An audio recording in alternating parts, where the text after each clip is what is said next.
Space, the final frontier. These are the voyages of the Starship Enterprise. Its continuing mission to explore strange new worlds, to seek out new life and new civilizations, to boldly go where no one has gone before. This will be the third part of a series exploring the different genres of Star Trek video games. If you have not watched the first two parts, then I highly recommend that you do so before proceeding with watching this one, as those previous episodes will provide valuable context for the discussion ahead. The first episode focused on point-and-click adventure games, and the second focused on shooters, both of which are heavily character-based genres, with the adventure genre being more puzzle-oriented, and the shooter genre being focused almost exclusively around violence. This time, however, we'll be looking at a genre that has a lot less emphasis on character, and a lot more emphasis on the technical elements of Star Trek.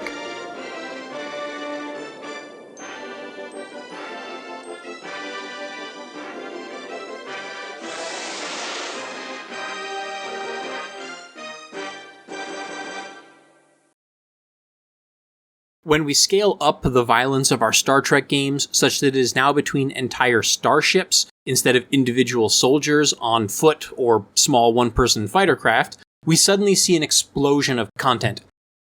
Starship combat and starship operation games might very well be the single most prolific genre of Star Trek games. They're certainly the oldest. It's also one of the most uniquely Star Trek genres out there, since there isn't a whole lot of other games that these games can be readily compared to.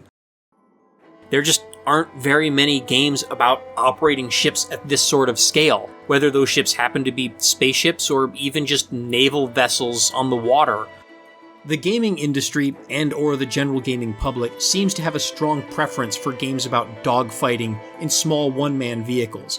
Even when a video game does put the player in control of a larger craft that requires a whole crew of people to operate, that said game will usually give that craft overly simplified controls and a much faster, more arcadey pace of play that allows it to be effectively controlled by a single person with just a controller in their hand.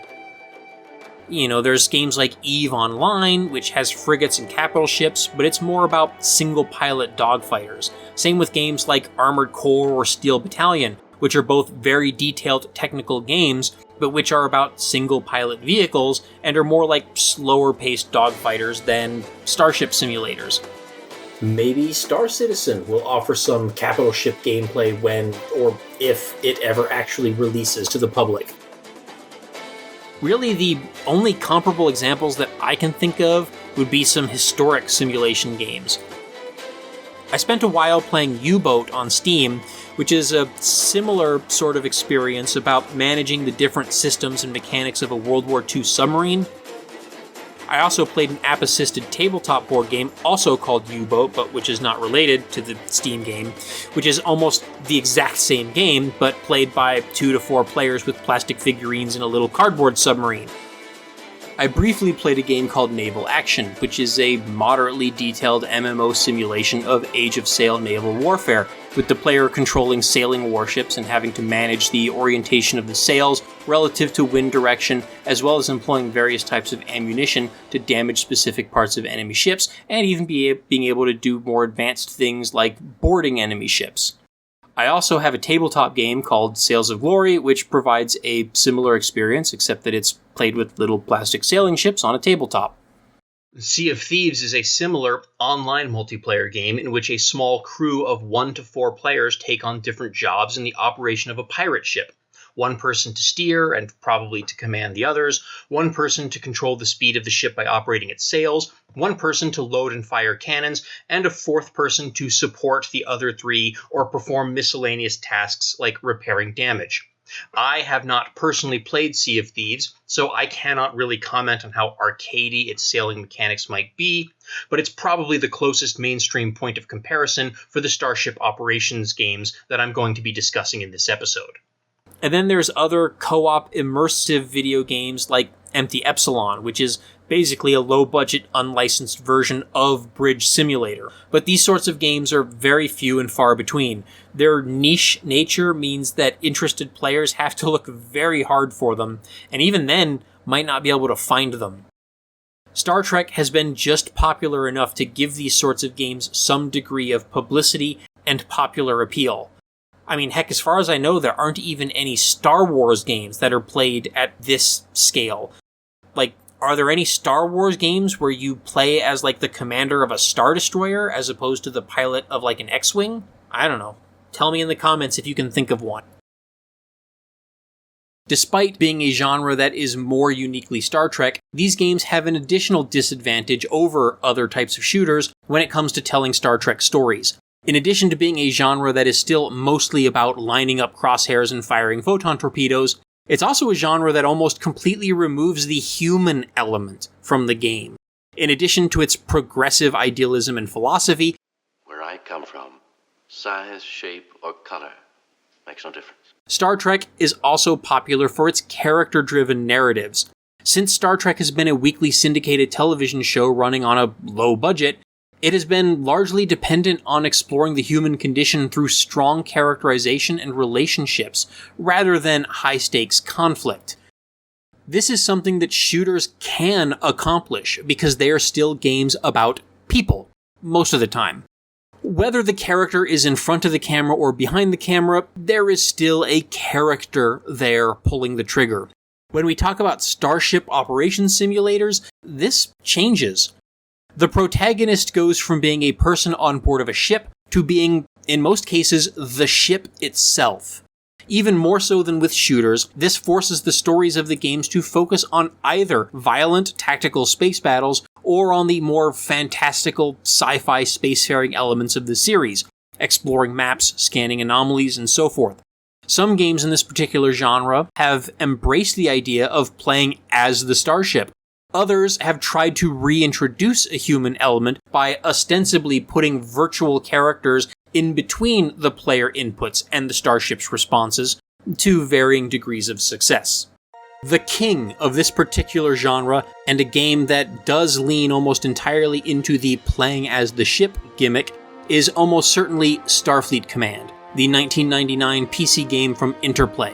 It remains one of, if not the, best reviewed Star Trek game ever, though you wouldn't necessarily know it from the game's Metacritic rating, since Metacritic apparently only shows more recent, lower user scores, mostly based on a buggy and difficult-to-get running Steam version, and not any of the critic scores that were contemporary to the game's release, back when it was sold in a box on a disc. But those original critical scores are still available on Wikipedia and on other online sources, so feel free to check those out. Starfleet Command is, for sure, a nerdy game, made by nerds for nerds. It was actually based on a tabletop pen and paper game called Starfleet Battles, and you heard that correct. Not a board game, not an RPG, a tabletop pen and paper tactical combat game. This was the 70s. It was before these sorts of games had fancy plastic miniature models that you could put on the table and also display on your shelves when you're not playing. This game had a rulebook and used cardboard cutouts, spreadsheets, and a pencil, which were apparently sold in a Ziploc baggie to anyone who actually bought the thing. Starfleet Command was basically a computerized version of that 70s tabletop game.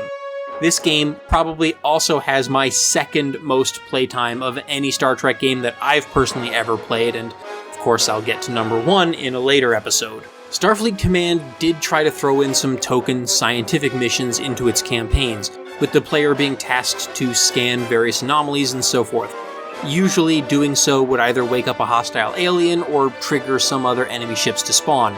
Think of the TNG episode Tin Man for an example of how some of these work, but with less emotionally unstable betazoids and a lot more phasers and photon torpedoes. This game takes place during a period of on-again, off-again war between the Federation, Klingons, Romulans, Gorn, and 2 made-up factions from the Starfleet Battles board game, the Lyrans and Hydrans. The different factions go in and out of war during the course of the campaign, take and lose territory, and the player can even participate in small-scale skirmishes, which is a really cool gameplay mechanic that really makes the player feel like a small part of a larger conflict without necessarily having to be like the hero character that's in the center of everything. And each faction really does play differently due to a wide variety of weapon types and ship abilities, and each campaign is also quite a bit different. The Federation is, as always, well-rounded, and their campaign missions require scanning things a lot more often than the other factions, even though, as I mentioned before, these missions almost always end up with an enemy ambush anyway. The Romulans, of course, have the cloaking device and their devastating plasma torpedoes, though I will admit that I feel like the cloaking device is pretty weak, since enemy ships still know exactly where the cloaked ship is and can still hit it with phasers. The only thing that the cloak really does is prevent homing weapons from targeting the cloaked ship. In fact, the cloaking device is so pathetically weak that I actually cannot beat the first mission of the Romulan campaign on the default difficulty level with the starting ship, because I just get pounded by the enemy while I'm cloaked and have all of my weapon hardpoints damaged. Still, with a weak cloak or not, the Romulans favor hit-and-run attacks. Meanwhile, on the other end of the map, the Hydrans have a variety of weapons that can be fired at different ranges, and their larger ships even act as carriers for fighter squadrons. So there are a lot of different tactical considerations in this game, depending on which faction you are playing and which factions you are fighting against. I would love to see a modern-day remake, reboot, or spiritual successor to Starfleet Command using modern technology and graphics, and with better AI that would hopefully use tactics other than just taking potshots at me while flying in tight circles around the player ship. I do, however, wish that Starfleet Battles, and by extension Starfleet Command, had opted to use factions from the original series and animated series instead of making up 2 new factions. Personally, I never had any interest in playing the Lyran or Hydran campaigns. The Lyrans in the game are a feline species anyway, so I get the impression that they were intended to be a knockoff of the Zinti, and the Hydrans breathe a toxic methane atmosphere and have this, enveloping plasma weapon, which, to me, feels like they're intended to be a stand-in for the Tholians. I don't know why the game didn't just use the Zinti and the Tholians, but I'm sure there was some stupid legal reason for why one or both weren't used. The combat itself was pretty deep. The player would have to manage the ship's power output, rotate to face different shield arcs to the enemy so that the weakened shields could recharge, and also balance the maintenance and cooldowns of various weapon hardpoints. You could even use tools like tractor beams to hold enemy ships in a particular position or relative angle so that you could pound a single shield arc, and you could also use transporters to do things like beam over boarding parties or even bombs. You could even control a small task force of multiple ships and issue orders to take manual control of any ship in your task force. As a Starship combat simulator, Starfleet Command was excellent, but that was about the only thing that it did. Once again, none of the character of Star Trek as a storytelling medium was there. Starfleet Command was also built on earlier games such as Starfleet Academy and Klingon Academy, which were actually a lot more story and character focused. Starfleet Academy was another game that I was able to purchase and play as part of my research for this essay, though sadly I could not get my hands on a playable copy of Klingon Academy, which I've read is actually pretty good. I see that at the top of a lot of lists of best Star Trek games ever, so it's too bad I couldn't find it. Starfleet Academy is a particularly interesting title, which I think really misses out on a lot of its potential. The player plays as an Academy command student who is in command of a crew of cadets in a training simulator. The bridge crew is a cast of fellow cadets, and there's cut scenes between each mission in which these characters interact and develop their relationships. I really like the concept, but I feel like it's far too combat-oriented, and it's one of those old esoteric games that's just difficult to play today without an extensive walkthrough. These space battles are too fast-paced for the player to be able to take the time to access the different command stations, manipulate power levels, talk to your crew, or do any of the simulation stuff that the game is presumably built to allow. And I think that's a real shame. Just like with the 25th anniversary PC game, the battles here play more like dogfights than battles between massive hulking capital ships. And just like 25th anniversary, they are fucking hard. And even when the mission briefing says that there are non-combat activities for you to do, there seems to always be a surprise Klingon attack or something. Yeah, there's a button to hail enemy ships, but they never seem to answer, and the missions always rapidly degrade into yet another dogfight. Bethesda also released a series of Star Trek games in the mid-2000s, mostly aimed at consoles. The highlight of these games was Star Trek Legacy, a more arcadey Starship Operations game than the likes of Starfleet Command or Starfleet Academy. Initially, I missed out on this particular game because it was released on the Xbox, and I never owned an Xbox. I've been a PlayStation person since the PlayStation came out. It did also have a PC release, but honestly, I wasn't aware of the PC version until years later, at which point the game was not readily available anymore, so I never got to play it, and had to resort to looking at, Let's Plays and walkthroughs to figure out how the game played. This game does get a lot of positive word of mouth, and I often see it cited as an underappreciated gem of a Star Trek game. I wonder if a wider release on other consoles, such as the PS3 or GameCube, would have expanded its audience and appeal. I was able to purchase a relatively cheap copy of this game off of eBay using some of my Patreon funds, and I also was able to borrow a friend's Xbox 360 in order to play it for this project. As you've probably noticed, I've been using a lot of footage from Star Trek movies and TV shows, as well as some music. That means that even if I were to monetize my channel, these specific videos, and many others, won't be able to be monetized due to copyright. Similarly, a lot of my football videos use footage from NFL games, which makes those videos ineligible for monetization, and those are like some of the most popular videos on my channel. So I am fully dependent on the generosity of viewers like you to contribute to the production of content like this by contributing via Patreon. This entire series was available to patrons all at once at the $2 pledge level or higher, while it was released gradually over time to the general public. So if you can't wait to see the next episode and you're not a patron and it isn't listed yet, then you can go ahead and see it by becoming a patron. Patrons will also get previews and early access to other content, as well as occasional voting power in polls for the next projects that I do. I once again would like to thank all of my patrons, past, present, and future, for your support, since it really does help to make this content possible and to keep it at as high a quality as I'm capable of making it. Legacy is a mission-based game with a story that spans the entire breadth of Star Trek's history. It starts with a handful of missions in which the player controls Archer's NX-01 after the events of the finale of Star Trek Enterprise. Then, there's a few missions with Kirk's 1701 Enterprise, and concludes with missions with Picard's Enterprise D, and some play with Deep Space Nine and the Defiant and Voyager. The prequel era stuff is actually kind of interesting because the artists and designers took the opportunity to try to create ships and starbase designs that bridge the gap between Enterprise series aesthetics and the original series aesthetics. I mean, a lot of it's pretty common stuff that we've seen in a lot of adaptations of Star Trek that take place during the original series or earlier, so there's nothing like mind-blowing here, but it's still always kind of neat to see these in-between periods. Much like in Starfleet Command, the player in Legacy could control a small task force of ships in a variety of missions. Most missions are combat-oriented, but there's also some objectives that require things like scanning phenomenon, tractoring damaged ships, or escorting medical convoys to plague-ridden planets. But as mentioned before, the fact that the whole game is played from the perspective of the starship, rather than the character or crews who operate the starship, means that most of the gameplay is about making strafing runs against enemy starships.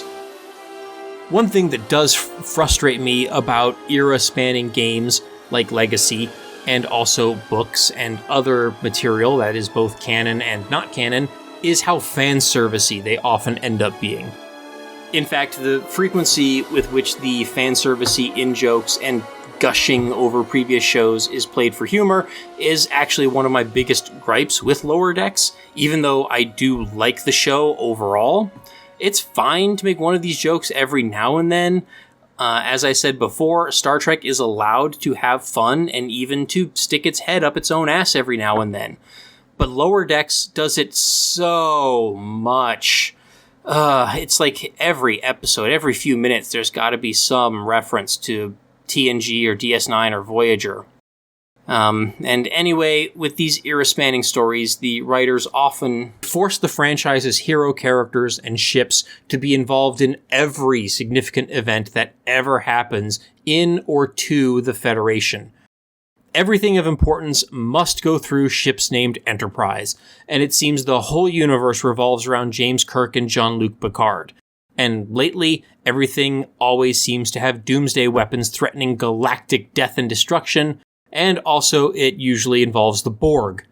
It gets kind of ridiculous and predictable and a little tedious. Depending on the era, there are dozens, hundreds, or even thousands of other Starfleet ships and crews out there, and it'd be nice to see more stories about them. In fact, when the first teaser trailer was released for the show that would become Star Trek Discovery, I was very excited by it. The plural language in the teaser implied, at least to me, that the show would be some type of seasonal anthology, with stories that could be about any cruise, anywhere, during any time period of Star Trek. Heck, it didn't even necessarily have to be about the Federation or Starfleet at all for some seasons. A big part of my disappointment with what Discovery eventually turned out to be was that it simply wasn't that. That's another one of the things that I really liked about Star Trek Resurgence.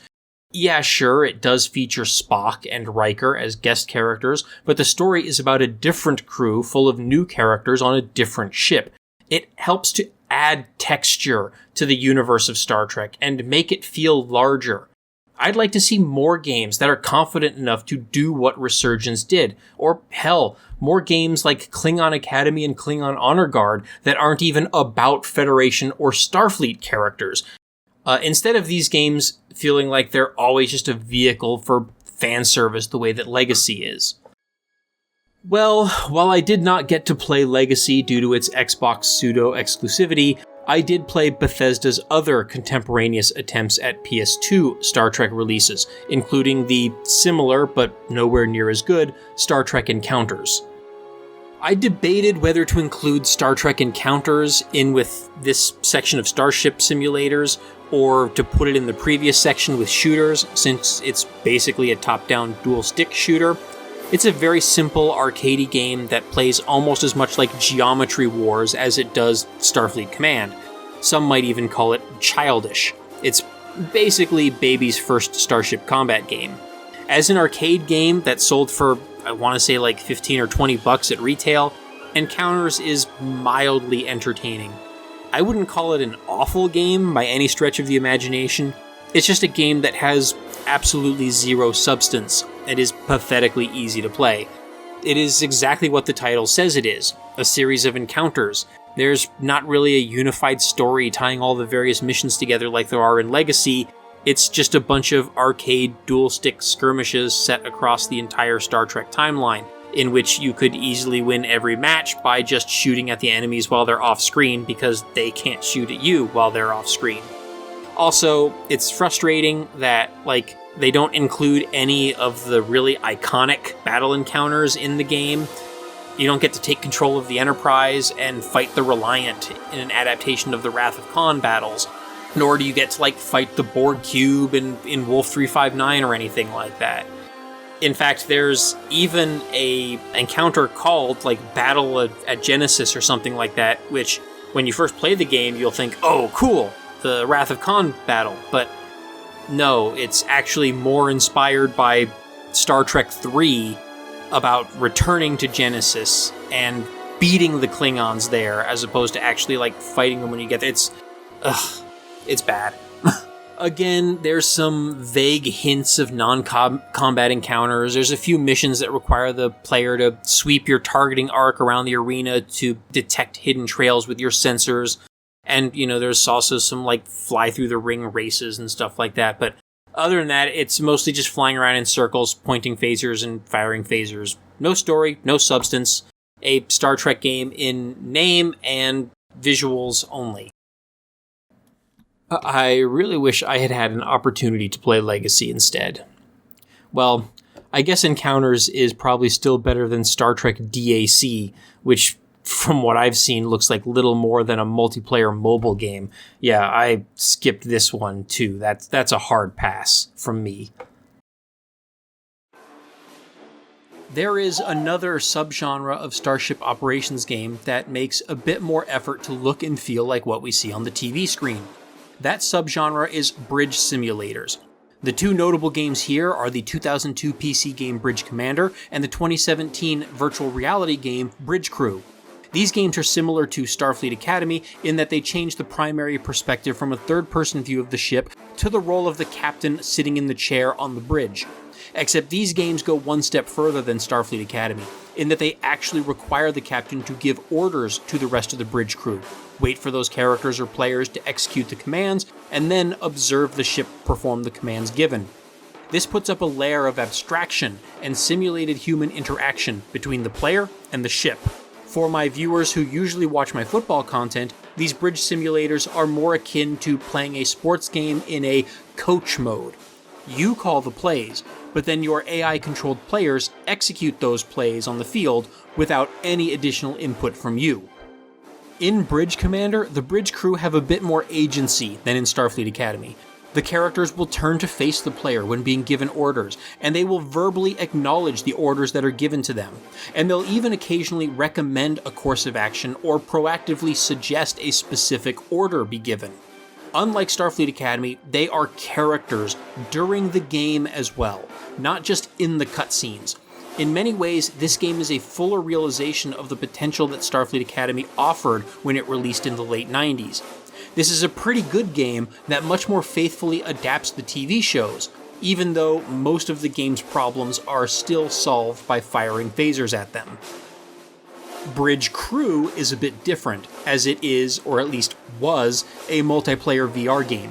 Each player takes control of one of several stations on the bridge: command, helm, tactical, or engineering. Since it's multiplayer, the players bring however much character and personality that they wish to bring to the game via their own roleplay. When played in single player, it's basically the same as Bridge Commander, but in virtual reality. Except Bridge Commander has more of that TV feel thanks to the behavior of the NPC characters. Since Bridge Crew is designed to be a multiplayer game, the AI characters who will fill the roles of the other human players when you're playing in single player end up just being lifeless robots that blindly follow orders. And, to be honest, they aren't particularly good at their jobs. The AI helmsman, in particular, will routinely fly the ship right into an asteroid or obstacle, unless the player takes manual control over the helm.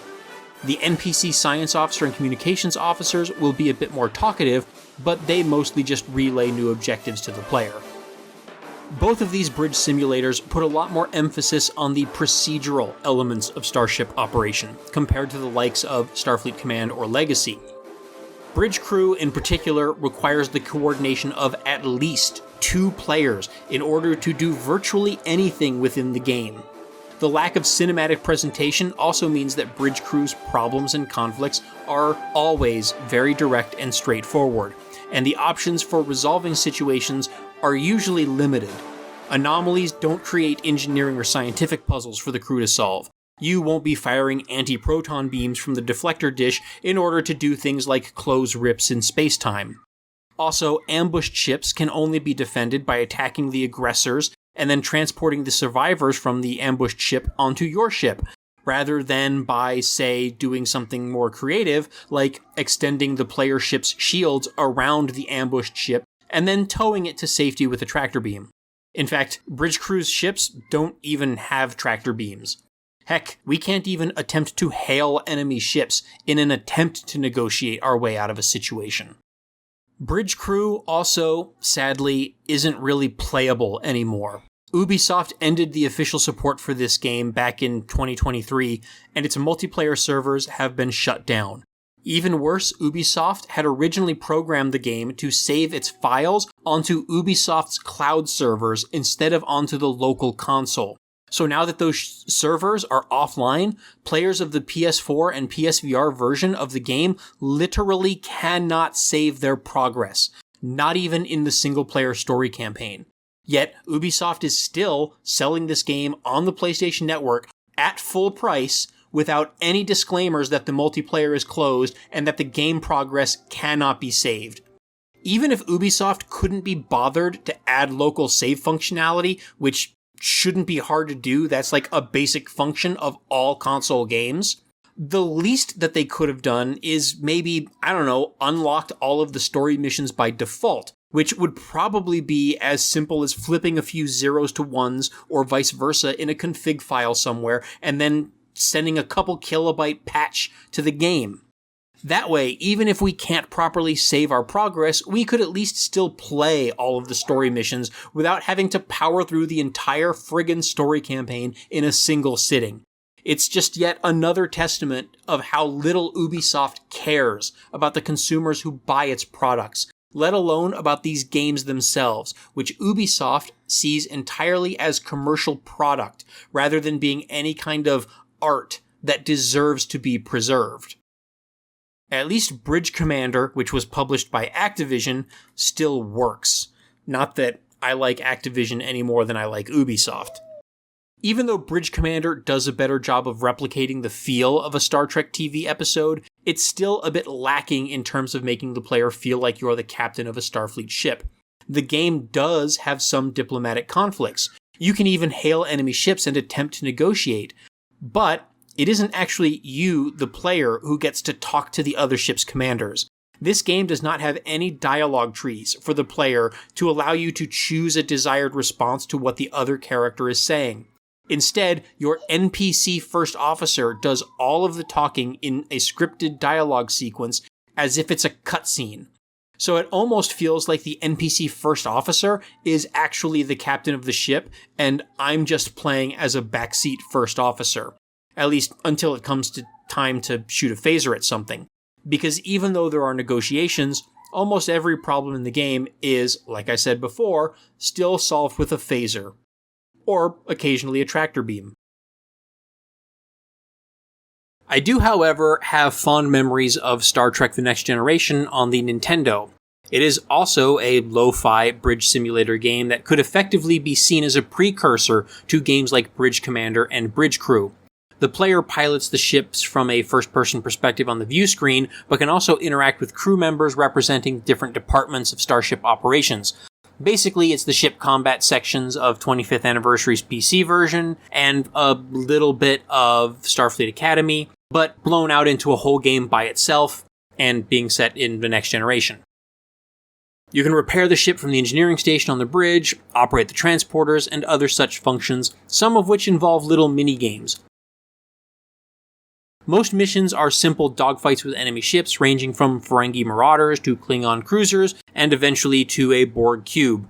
But there are also some less violent missions that require the player to tractor some out-of-control ship back to starbase, or just to disable an enemy ship's shields in order to beam a MacGuffin aboard your ship. It was an okay game, for the time. I liked it a lot when I was 8 years old. Hell, it was one of the few NES games that I was actually able to beat. In 1993, without a PC, this was about as good as Star Trek games got. Pretty much all of these Starship Operations games will include anomaly missions that require the player to scan some kind of anomaly. To me, these always come off as low-effort, token missions to represent the anomaly of the week episodes of Star Trek.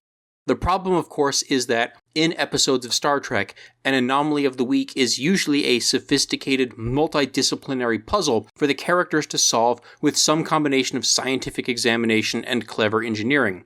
And lots of technobabble. The anomaly itself will act as the catalyst for the entire episode's plot, and solving that mystery of that anomaly will usually take the entire length of the episode. In Starship Operation games, in contrast, the act of scanning an anomaly rarely, if ever, seems to go beyond simply flying close to it and then pushing a button. There's no mystery to solve, no puzzle, at least not for the player. Even some kind of simple puzzle or minigame could potentially go a long way towards making a strange anomaly feel like an actual problem for the player, and by extension the crew, to solve. And it's not like this is a concept that is completely alien or foreign to video games. At least, It didn't used to be. One of my favorite genres of video games is survival horror, especially the classic survival horrors from the late 90s and early 2000s. You know, games like the original Resident Evil, Silent Hill, and Alone in the Dark, among others. These games were loaded with puzzles and riddles of varying size and complexity. Puzzles would also show up occasionally in other game genres too, like RPGs. And of course, many of the old point-and-clicks, including the Star Trek ones from the first episode of this series, would also prominently feature various puzzles of varying scope. Sadly, complicated puzzles seem to have fallen out of favor in modern video games, even within the horror and survival horror genres. While there are the occasional exceptions, most modern video game puzzles don't go much further than simply asking the player to find the right key or read a number combination that is literally just on a sticky note stuck to a wall somewhere.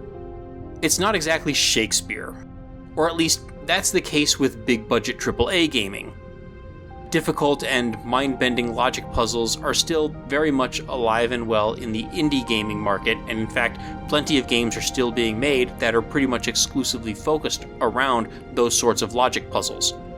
Funny enough, that old NES Next Generation game is the only Starship Operations game, at least the only one that I've come across, that actually did bother to include little puzzles and minigames. These were usually reserved for technical or engineering problems such as rerouting power, repairing a damaged system, or operating the transporters.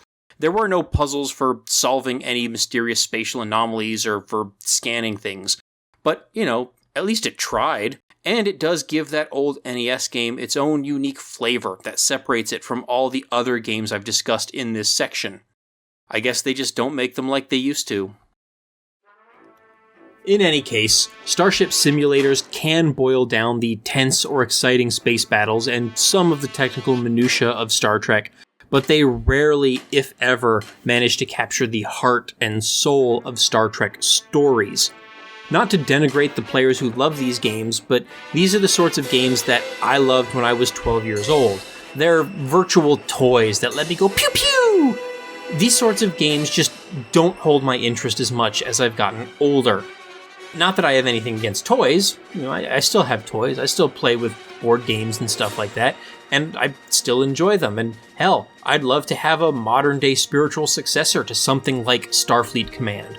But the stories of these games rarely go beyond blow up the enemy ships before they deploy a super weapon, or in order to graduate the Academy, you have to pass the test simulations.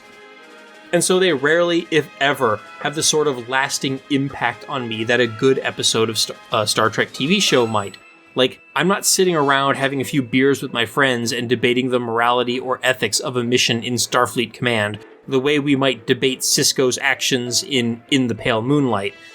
And it's not like our CPU-controlled opponents are running on CIA supercomputers either. So these games aren't exactly giving me the adrenaline rush of defeating a skilled tactician in the heat of battle either. A game like Starfleet Command or Bridge Commander might let me recreate the Enterprise and the Reliant firing phasers at each other, but even the battles in The Wrath of Khan are meaningless without the context of the characters and their relationships. And to be clear, because I think I can already hear some of you reaching for your keyboards to type angry comments, and some of you probably already have before I've even gotten this far, I am not saying that it is impossible for such games to tell complex or affecting stories. In fact, one of my favorite video game stories of all time is that of Ace Combat 4, which is an airplane dogfighting game in which the player is, for all intents and purposes, playing as a jet fighter. But telling such an affecting story in a genre like this is an uphill battle, and Ace Combat 4 manages it because of how unique and novel its particular storytelling methods are. Without getting into any specific spoilers, the genius of Ace Combat 4's story is that our nameless, faceless pilot isn't really a character, and in fact, he isn't even the protagonist of the game. Instead, the actual story of the game is told through still-frame vignette cutscenes of a child in an enemy-occupied city who gets to know the ace pilot of the invading enemy air force because that enemy pilot frequently visits the bar that the child kinda sort of works at. that enemy pilot is effectively the protagonist of the game. And the story, as told through these vignette cutscenes, is a story of how the player's success in battle affects the life and morale of the enemy squadron, and how the conflict itself affects the civilians in the occupied city. It's a story that reframes and recontextualizes the actions of the player, but not in the completely cynical and arguably spiteful way that something like Spec Ops: The Line goes about the same sort of thing. Ace Combat 4's story is one about the human cost of war, for people on both sides of the conflict. It's a story that would be right at home in an episode of Star Trek. So, no, it is absolutely not the case that games like Starfleet Command, or Starfleet Academy, or Legacy absolutely cannot tell good human stories, like the character-driven Star Trek stories we love from TV and film. Games like Ace Combat 4 testify that great stories, like those told by Star Trek, can come from games in any genre. Rather, in practice, that just hasn't really been the case. The thrill and spectacle of blowing up a Romulan ship with a photon torpedo usually seems to be the impetus for these games' existence, and storytelling has often been, at best, a secondary concern. If the designers even bothered to include a story for their Starship simulation game at all, it is usually little more than an excuse to get those ships' phaser banks pointing at one another, waiting for the player to push the big red fire button.